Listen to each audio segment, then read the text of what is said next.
बाबूजी बिरहा के प्रेमियों, हम गायक कलाकार सतीश सिंह पड़री मिर्जापुर के धरती से 97 93 55 51 79 हम आपके बीच में स्वरांश प्रोडक्शन कंपनी के ओर से आपके बीच में ऑडियो कैसेट भेजा तानी, जो कि आपके बीच में वीडियो इसी कंपनी के माध्यम से जाएगा।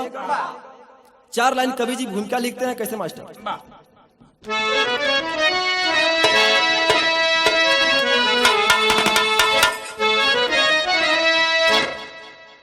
अरे तो चलती कलम लिखती है कहानी, एक ब्राह्मण का बालक जो भक्त कहाता, गंगा के चौकट पे गोता लगा के विष्णु भगवान के चरणों में शीश झुकाता। दोस्ती व भक्ति का मंजर दिखा के तो विष्णु भगवान से तृतीय वचन बनाता। तो इंद्रलोक की ओर अंगुरी उठा के इंद्रासन से खूबसूरत एक बारी मंगा।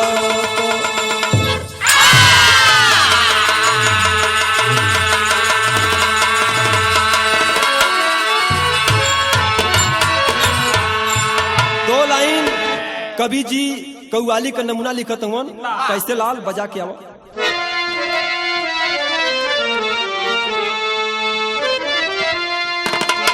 कौनो आशिक मासूका से कह रहा है कि मैं आशिक हूँ, मैं आशिक हूँ जो कमल को गुलाब बना दूंगा।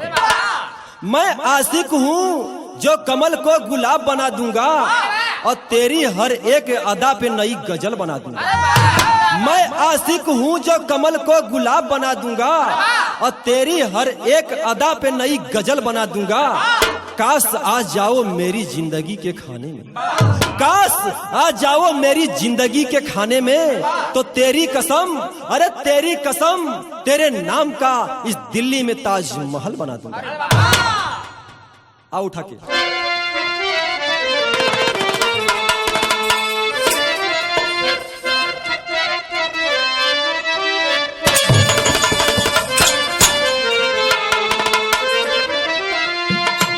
अरे तय से कैसे हो जाई,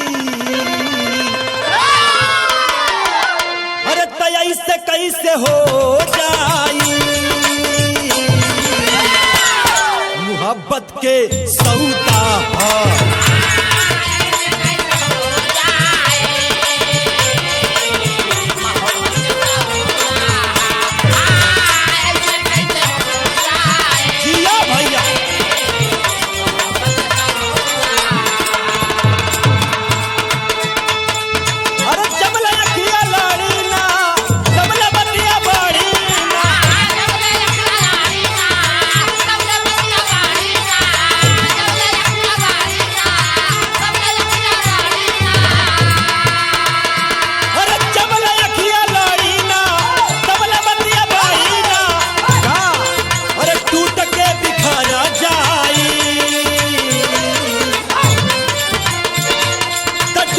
बिखरा जाए,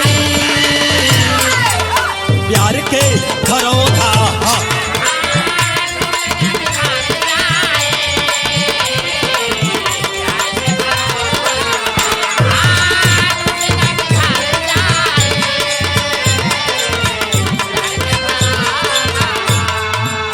कवि जी बहुत सुंदर भाव लिखत हुआ।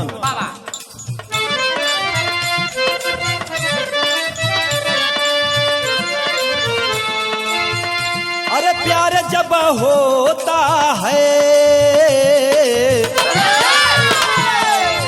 प्यार जब होता है तो गुलशन खिला करते हैं।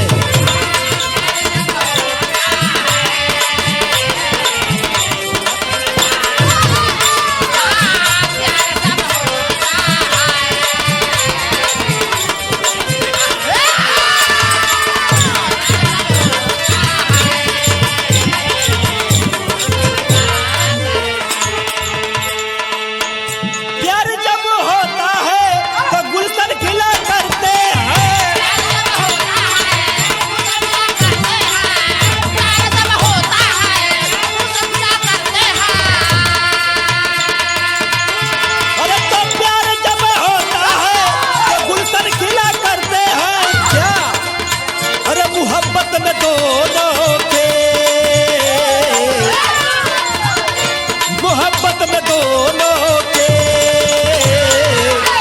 नैन लड़ा करते हैं।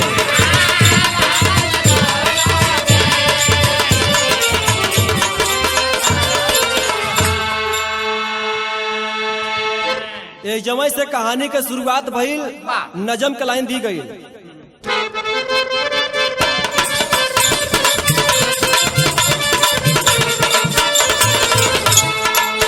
त्रेता युग में एक ब्राह्मण की कहानी है, त्रेता युग में एक ब्राह्मण की कहानी है, भानु पांडे की चढ़ी हुई जवानी है।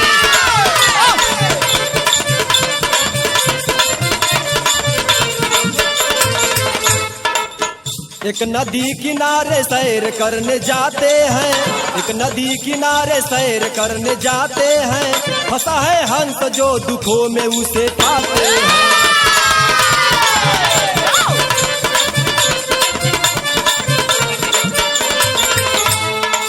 तो प्राणों की रक्षा कर बाहर निकाल देते हैं, तो प्राणों की रक्षा कर बाहर निकाल देते हैं, लेके वरदान अपने घर को तब आते हैं।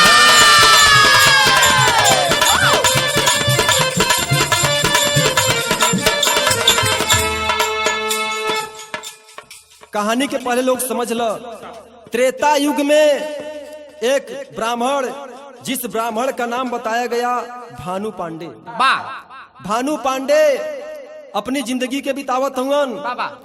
एक बात भइल कि एक दिन घूमत घूमत एक नदी के किनारे भानु पांडे जाते हैं। जब वहां गईलन ह तो देखत हुवन कि एक कोनो हंस उसी सिवान में नदी में फसल बा, आवाज देत बा, बचाओ बचाओ।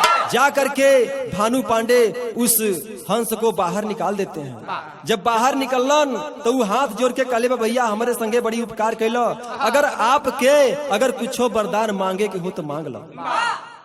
बतावत हवन कि तू हंस के जात तू का देबा, अगर तोहरा के देवे के बाद ठीक बा। एक 18 साल के सुंदर कन्या, इंद्रासन के परी और 12 वर्ष के लिए हमें चाहिए। हंस बतावत हो कि एवं मस्त काल आके इसी जगह से आप ले जाइए। कल के जब दिन आयल तो भैल का मास्टर गीत लगल।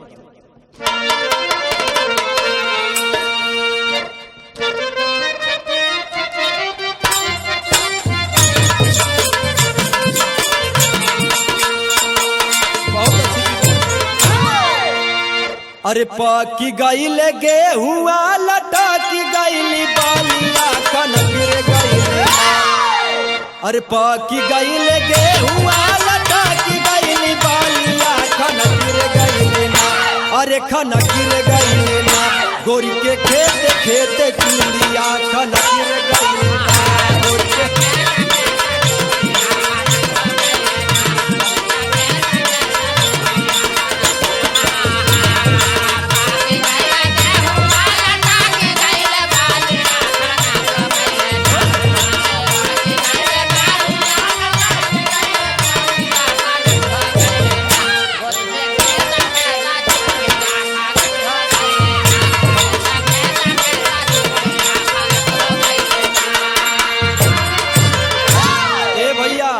जा करके दूसर के दिन भानु पांडे जब उस रेता पे जाते हैं तो देखो तो उनके खूब 18 साल के सुंदर कन्या अब बना के एकदम से 16 श्रृंगार कैले बा, देह के तुरत बा वही रेता पे।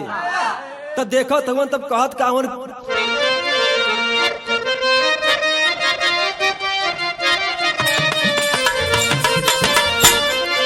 अरे बहे पूरवाइया देखते गुजारिया बहगिर गईले ना, अरे बहगिर गईले ना, हई भानु रे छोकरवा बहगिर गईले ना।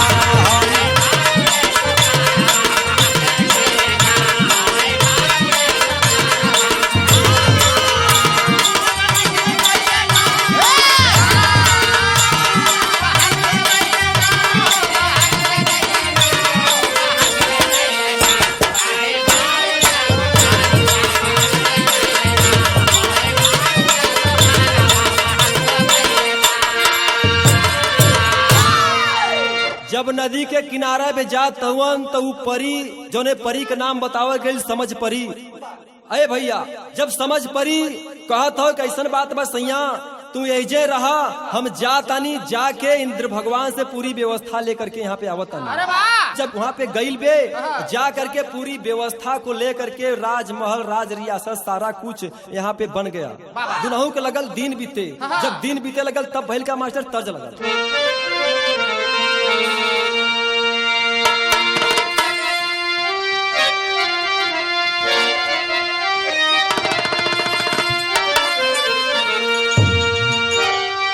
अरे या बही उमरिया, अरे या बही उमरिया के छोटा गोरिया, अरे छोटा गोरिया, अरे काहे रंगले बाड़ू लाले लाले ओठ गोरिया।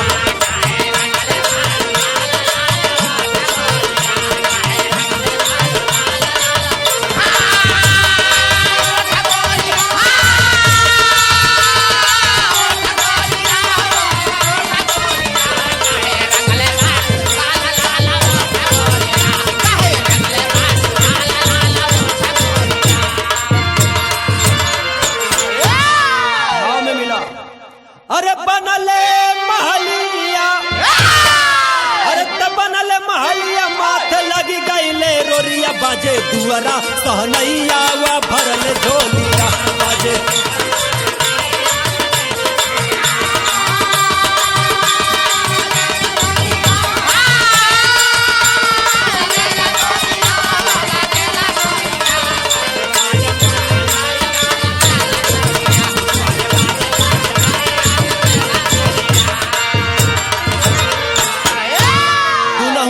दिन उसी रेता पे लगल बीते, पूरा महल अटारी सब कुछ सारी व्यवस्था हो जाती है। जब पूरा व्यवस्था भयल बा तो दुनहु का खुशी खुशी दिन कैसे बीता था मास्टर, एक लाइन गीत लिखल गई।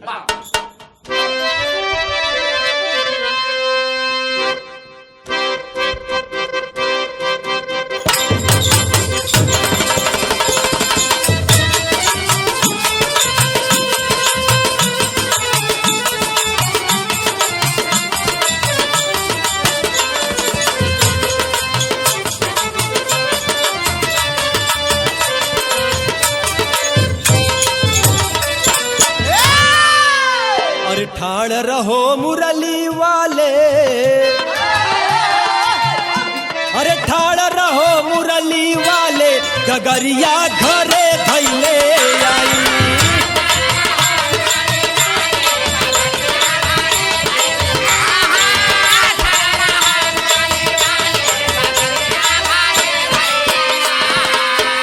तो मिर्जापुर में गवाला, लेकिन बनारस में अरे गेहुआ के बाल लईगा सुगना, अरे गेहुआ के बाल लईगा सुगना, पलमा मोरा पूरी के तरह से।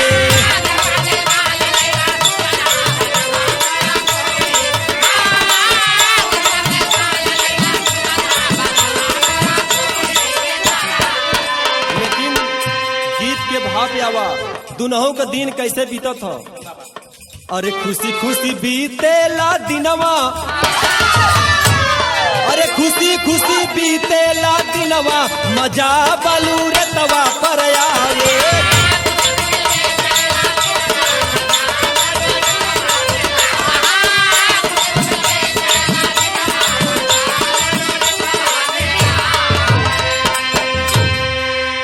अरे धीरे धीरे समय का भी बीत गईले, धीरे धीरे समय का भी बीत गईले।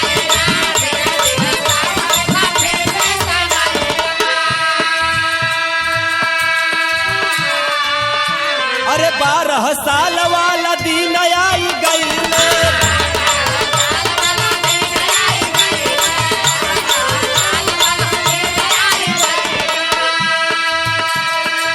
अरे धीरे धीरे समय का भी बीत गईले, 12 साल वाला दिन आई गईले।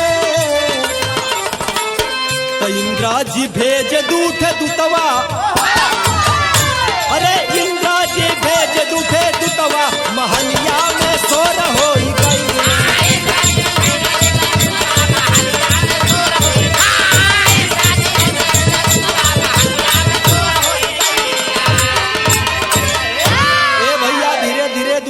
समय कटत हो, 12 साल बीतल बा। 12 साल के बाद इंद्र भगवान दूठे दूत भेजलन कि 12 साल बीत गईल बा, जा करके उस समझ परी के लिया के आवा। जब दुनहु दूत आवत हुवन तब त इधर समझ परी के पता लगल बा कि अरे बाप रे बाप, अब तो हमके जाए के पड़ी। जब ये समझ परी बतावत है भानु पांडे से, तो भानु पांडे कहत हन कि आवे दे बताइला बही। डंडा लेके तैयार हुवन। जब तैयार हुवन तो एक लाइन गीत लगल मास्टर।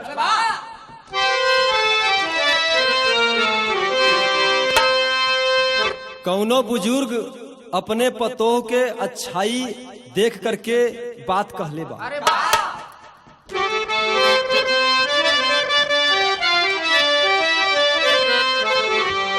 हई बूढ़वा के मन फर फरात बा,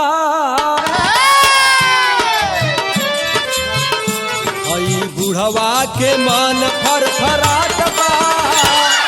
अरे देखते पतोहिया लहलहात बा। बूढ़वा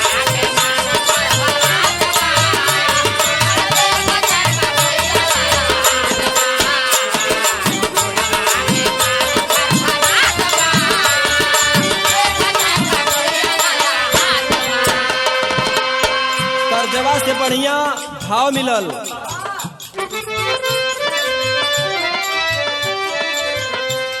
तो इंद्र जी के माथा चकरात बा, इंद्र जी के माथा चकरात बा। विधाता के लेखनिया मिटल जात बा। इंद्र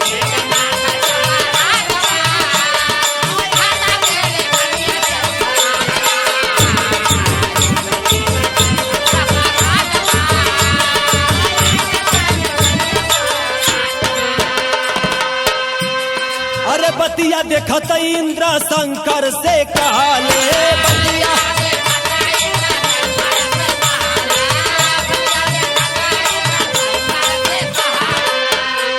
तब बतिया सुनत भोले क्रोध में भइले बतिया।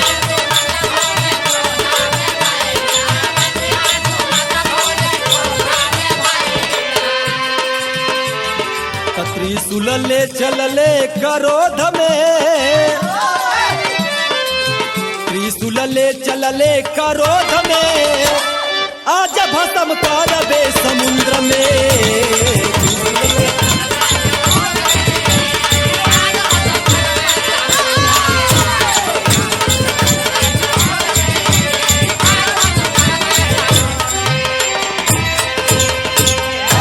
जब दुनहु दूत के भानु पांडे गोजी लेके दौड़ले हुआ, दुनहु दूत चलन पर आए।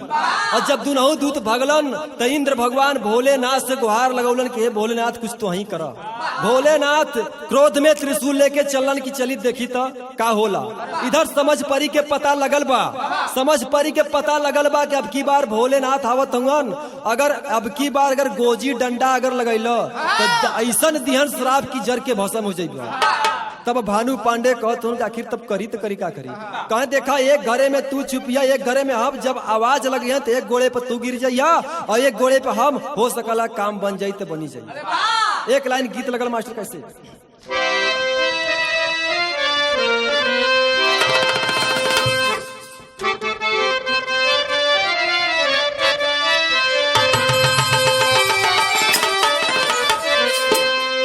अरे हरि मोरे कुंवरा कन्हैया, अरे हरि मोरे कुंवरा कन्हैया हो। बोलावलन बसूरिया बजाई के।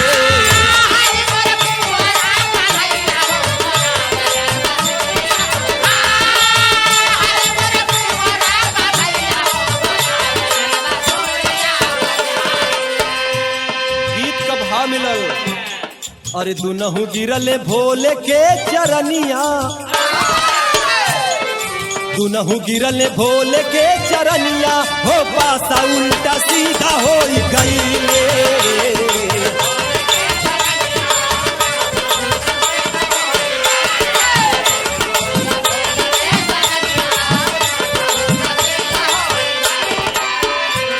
दुनहु चरण पे गिरल हुआ तब भोलेनाथ कहत का हुआ। अरे ये वो मस्त बर कन्या चिरंजू रहा बाड़ा।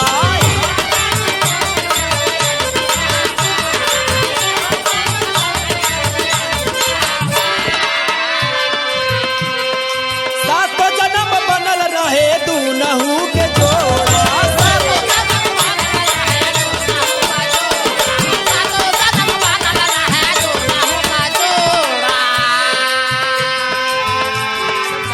अरे चुकी गईले भोले बचनिया। अरे चुकी गईले भोले बचनिया हो विधाना में शोक छाई गईले।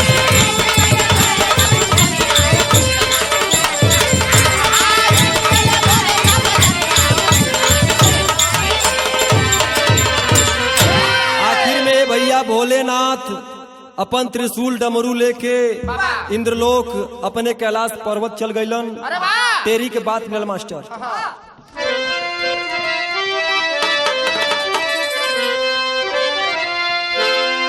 अरे दाता के माथा चकरा हो गईल। अरे तो दाता के माथा चकरा हो गईल। लेखानी मिट जाई आज कोई ना विधाता। लेखानी मिट जाई आज कोई ना विधाता। इंद्रलोक में पूरा एकदम महात्म छा गया कि यदि आज 12 बजे रात मतलब आज रात्रि में यदि समझ परी वापस नहीं आई तो पूरा जो लिखानी है ब्रह्मांड का सब अस्त और व्यस्त हो जाएगा। तब उसके बाद भइल का पूरा उपाय का करत हो देवगढ़ में होत का बा। एक लाइन गीत लगा।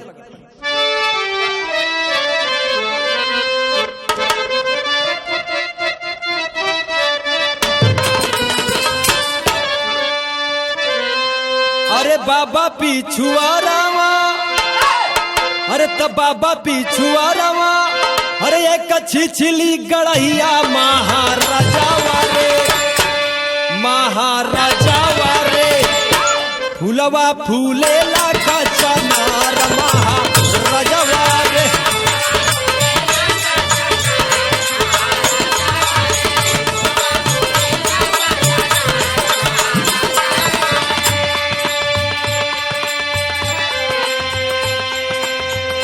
दूसर उपाय करत हुआ कैसे।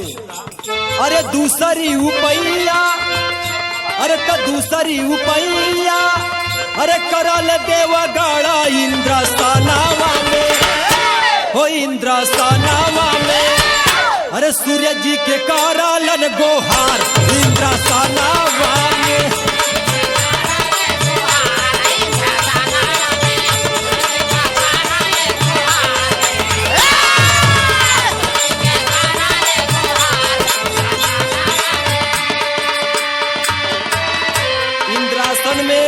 पूरा देवतागढ़ गोलिया करके सूर्य भगवान के गुहार करत होन के हे प्रभु यदि आप राती में ललाई के ना फेंकबा तो पूरा सृष्टि को जो लेखानी बा वो खत्म हो जाएगा मालिक। तब बतावत होन कैसे भैया।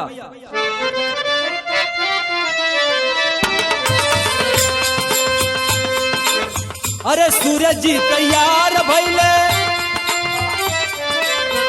तो सूर्य जी तैयार भइले। अरे फेंकले ललैया यही धारा दिया पर यही धारा दिया पर। सारा जग भइले उजियार यही धारा दिया पर।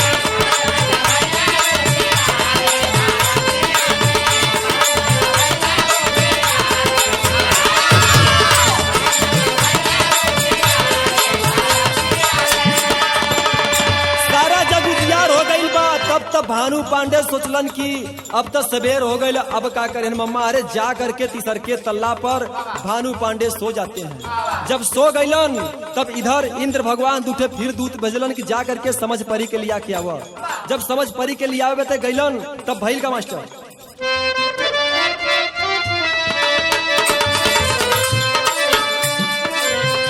अरे तो सूतल जाई। अरे तो सूतल जाई। अरे तीसरे महलिया वही अटारिया पर वही अटारिया पर। जैसे सूते कुंभकर्ण भाई वही अटारिया पर।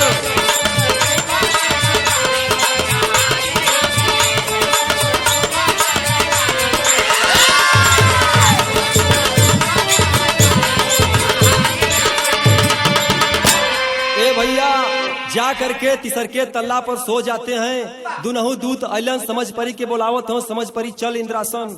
समझ परी बहुत जगाने का प्रयास करती है बाबूजी भानु पांडे को, लेकिन उनकी नींद नहीं खुलती है। आखिर में तो वो समझ परी करती क्या है, जो अपना गहना था गहना निकाल करके किसी टुकड़ा में गठिया करके रख देती है। उनके सिर तर रखने के बाद में एक पाती लिखते, कैसे मास्टर, विदेशिया के लाइन में लिखल गई।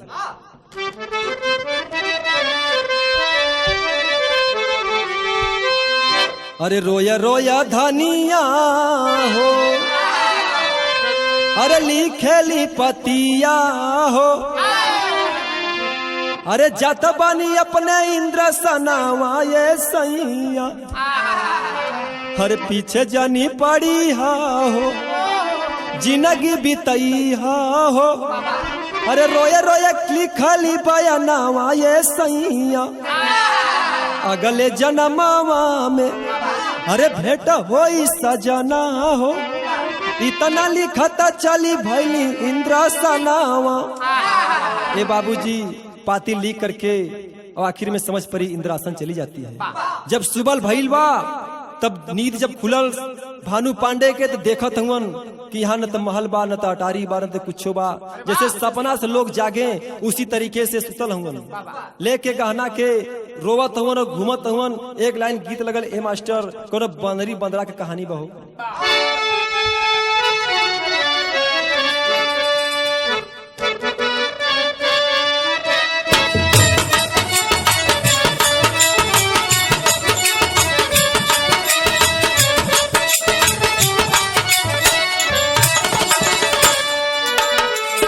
अरे कुदही के कहली बंदर, कुदही के कहली बंदर, कुदना समुंदर बंदर, कुदना समुंदर बंदर, कि खतबारा डंडावा के महाराजी। लेकिन गीत का भाव कितना बढ़िया मिलल।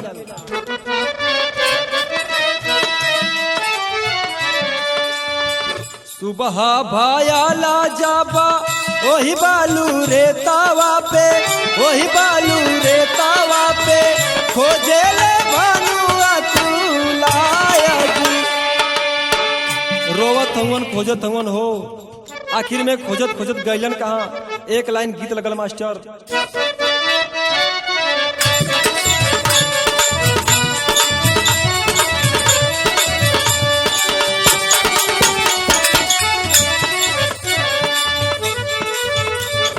पिया हो जानी जई हपुरु बाबा, पिया हो जानी जई हपुरु बाबा, जहाँ बनली नीला बस हो राम।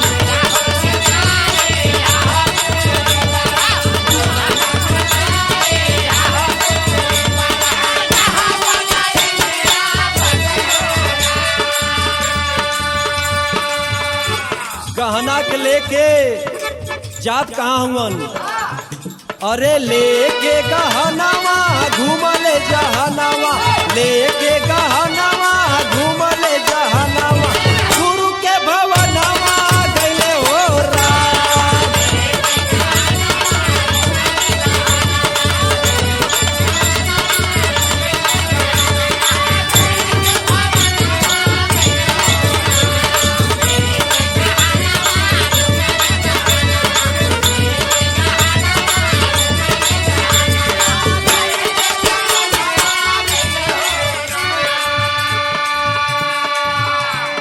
कहले कहानिया गुरु के चरनिया, कहले कहानिया गुरु के चरनिया, बन बन भटकीला हो राम।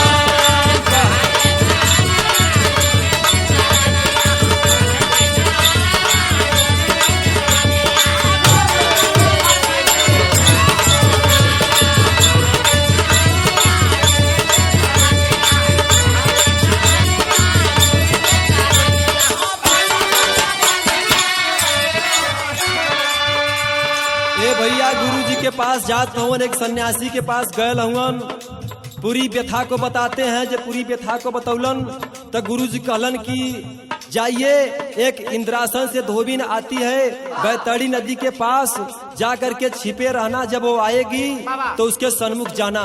दोहा के भाव लगल मास्टर,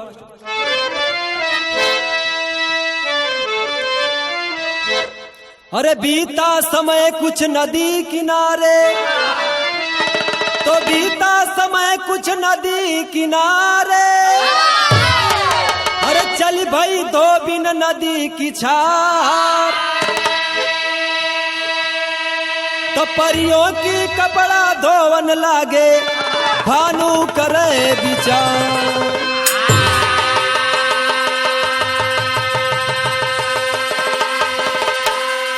भानु पांडे उसी नदी के किनारे छिपे हैं। तब तक कुछ समय बीतता है, धोबिन आती है, पूरा कपड़ा गट्ठर निकाल करके लगी कचारने। जब कचारती है सामने जाते हैं तब तो घबरा जाती है। घबराइल बा कहते करे यहाँ पे मृत्यु लोक का व्यक्ति कहाँ से आ गया। जा करके भैया हो हाथ जोड़ के भानु पांडे कहते हो कि माई हम हो के इंद्रासन ले चला। तो कहते चला ठीक हो, कोनो बात ना हो। एक लाइन गीत लगल मास्टर,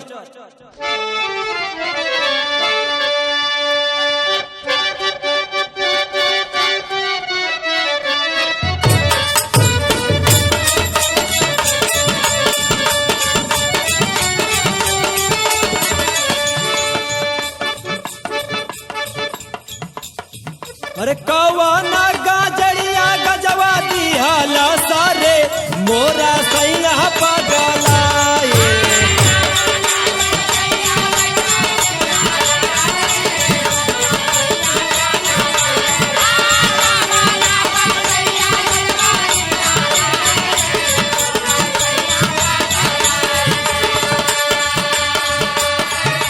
सैया पगलाइल मोरा राजा पगलाए। सैया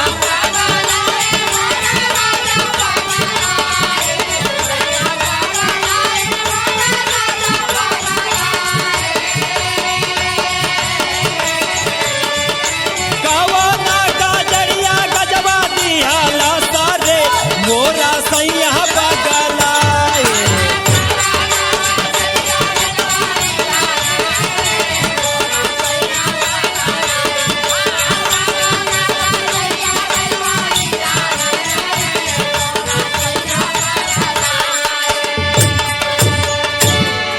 आखिर में भैया उस धोबिन के पूरा कपड़ा के कचारत हुवन और पूरा चौपट के और सब रख देते हुवन। उसके बाद में जवन समझ परी के कपड़ा रहल वह कपड़ा के अंग अंग पे गहना के सरिया के चौपट दिला। ओकरे बाद में गुहार करल की माई हमहू के इंद्रासन ले चला। आखिर में लिया जाकर के धोबिन उस भानु पांडे को अपने घर रखती है और कपड़ा ले जाकर के सबके घर घर पहुंचाती है। जब समझ परी के घर कपड़ा लेके गईल बा तो जब देखा तो समझ परी तेमन कपड़ा में पूरा गहना, जब गहना में देखा तो कहते यहाँ सुना सुना सुना केहू के लिया के आयल हूँ का। तो हाथ जोड़ के कहले बा धोबिन कि हमसे गलती हो गई, कहीं चला कोनो बात अगर गलती हो गई बात तो हमारे घरे पहुंचा दिया। शाम के घरे पहुंचल तब भाव मिलल मास्टर कैसे।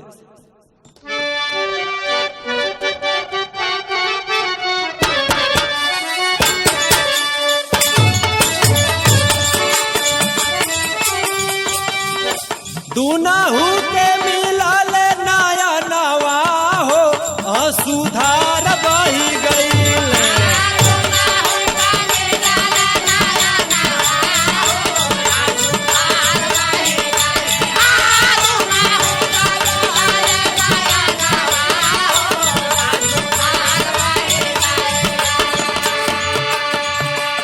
सुधार बही गईले, सुधार बही गईले,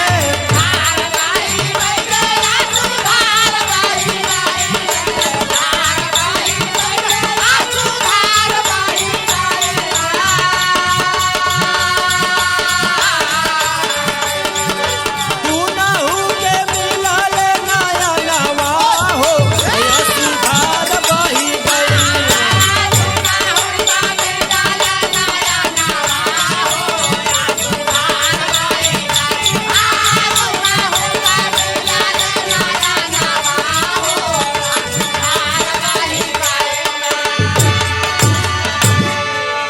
बाबूजी जब दुनहू के नैन मिलल बा तब दुनहू के आंखी में आंसू लगल आवे। दुनहू रोवत हुवन। ओकरे बाद में समझ परी बताओ थे चला कौनो बात ना हो। कल शाम के इंद्रासन में इंद्र भगवान के दरबार लगी, वहाँ पे चल करके नाच गाना का प्रोग्राम होगा और आप खूब तबला बजैया, हम नाचब। अगर इंद्र भगवान खुश हो गईलन, अगर वरदान दे दिहन तो समझा कि काम बन जाए। अल्लाह की बात बा।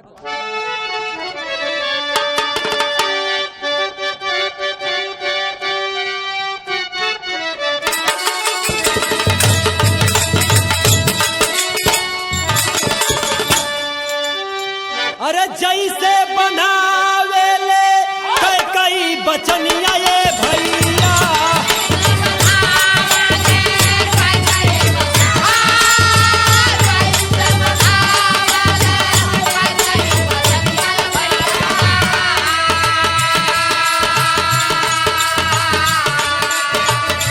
अरे वैसे ही बनावे बचन भानु हो कुमार।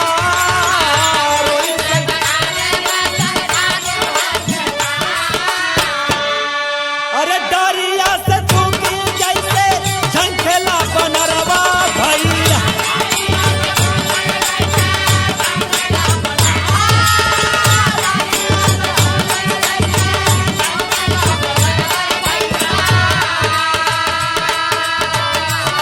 अरे तबतिया से चूकी वैसे इंद्र झंखत बा।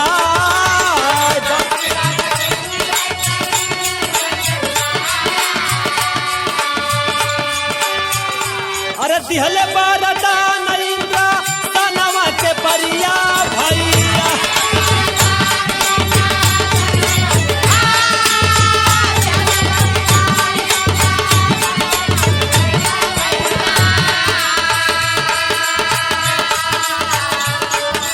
तो खुशी खुशी लेके अइले भानु हो कुमार।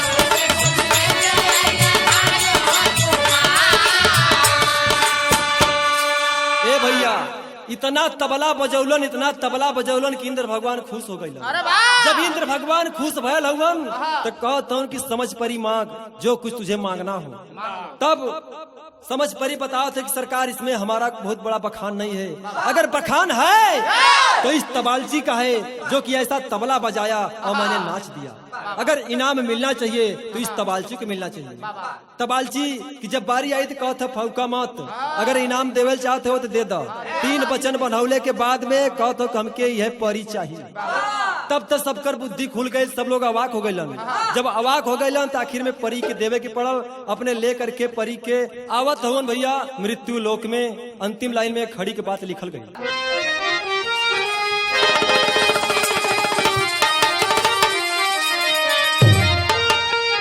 तो किस्मत जीत गई, अरे पासा उल्टा हो गए, भोलेनाथ के वरदान सत्यम सत्य हो गए।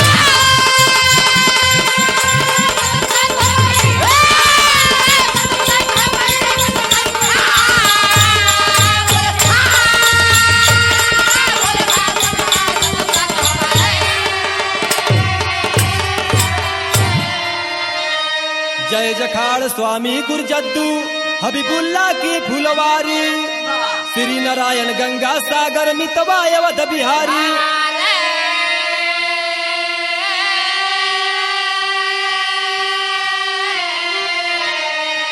तो दाता के माथा चकरा हो गई, अरे सती तो वो प्रकाश गंगा सागर लहराइल, दाता के माथा चकरा हो गई।